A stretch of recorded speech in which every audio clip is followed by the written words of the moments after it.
তাহলে আমরা দেখছি যে এই জায়গাটাকে আমরা বলি x = 0, এটাকে আমরা বলি x = a, আর এখানে আমরা বলি x = -a, এটা প্লাসে মাইনাসে দুইটা ভাগ। বিভব শক্তির জন্য আমরা ইকুয়েশন দিয়েছিলাম EP = কত, হাফ k x², তাই তো? তাহলে তিনটা পজিশনে যদি আমরা x এর ভ্যালু বসাই, তাহলে x = যদি a হয় তাহলে EP এর ভ্যালু কত আসে, হাফ কে a স্কয়ার, এবং এটা ম্যাক্সিমাম ভ্যালু। ঠিক আছে, আমার এই যে এখানে যে ডিসটেন্সটা আছে, এই ডিসটেন্সটা হচ্ছে হলো half K a square.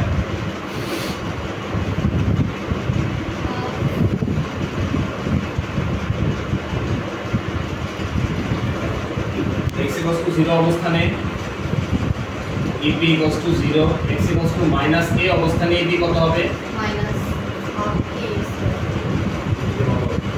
x এর মান মাইনাসে বসালে এটা বড় বড় প্লাসই হবে, মাইনাস কেন হবে, তাই না? x এর ভ্যালু যদি আমরা মাইনাসে বসাই, হোল স্কয়ার করলে এটা প্লাস a স্কয়ার হয়ে যাবে না?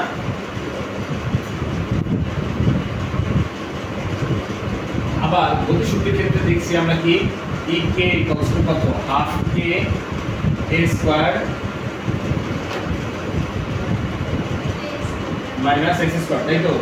তাহলে এখানে x = a অবস্থানে ek কত, 0, x = 0 অবস্থানে ek হচ্ছে হলো হাফ k a স্কয়ার, আর x = -a অবস্থানে ek কত হবে, 0।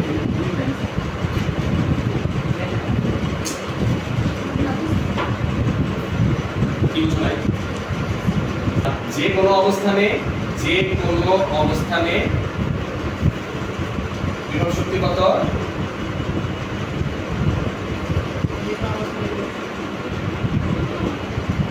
যে কোনো অবস্থানের জন্য তো EP = হাফ k x² বাবা।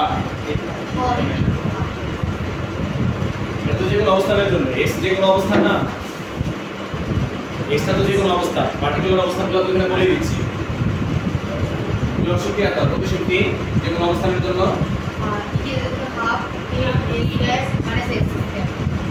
Half k square minus x square. মোট শক্তি আমরা কেন রাইট করি, EP প্লাস ek নাকি?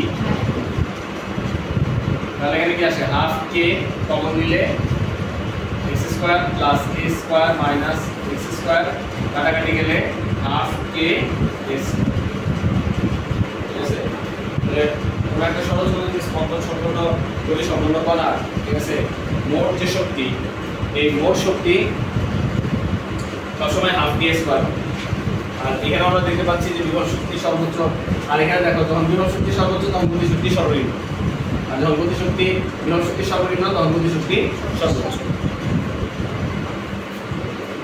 তাহলে মাইনাস a তে আমার গতি শক্তি কত, মাইনাস a পজিশনে গতি শক্তি কত, 0, আর এই 0 পজিশনে গতি শক্তি কত, হাফ k স্কয়ার। ঘটনা যেটা হয় তখন এখানে আস্তে আস্তে মানটা বাড়ে, বাইরে আবার কি হয়, কমে নাকি, মানটা এভাবে বেড়ে এভাবে কমবে। এটা হলো কি গতি শক্তির জন্য, এগুলো গতি শক্তির কারণ। আর মাইনাস এ অবস্থানে স্থিতিশক্তি কত? মাইনাস এ অবস্থানে স্থিতিশক্তি কত? স্থিতিশক্তি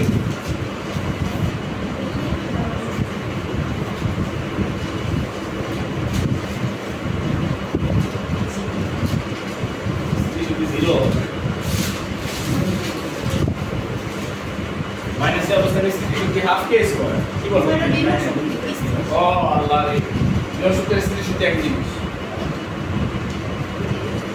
ঠিক আছে,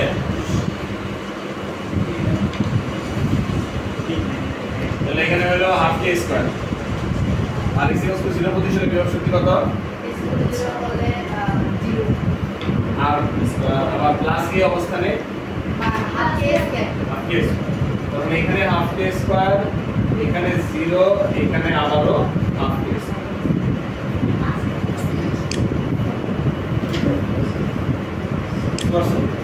তুমি যে কোনো পজিশনে, সাপোজ তুমি এই পজিশনে কি করতে চাও? মোট শক্তি বের করতে চাও, তাহলে এইটুকু হচ্ছে হলো এটা গতি শক্তির গ্রাফ আর এটা হলো মোট শক্তির গ্রাফ।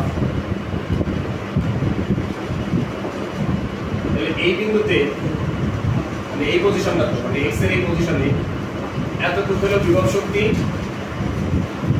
আর এতটুকু হলো গতি শক্তি।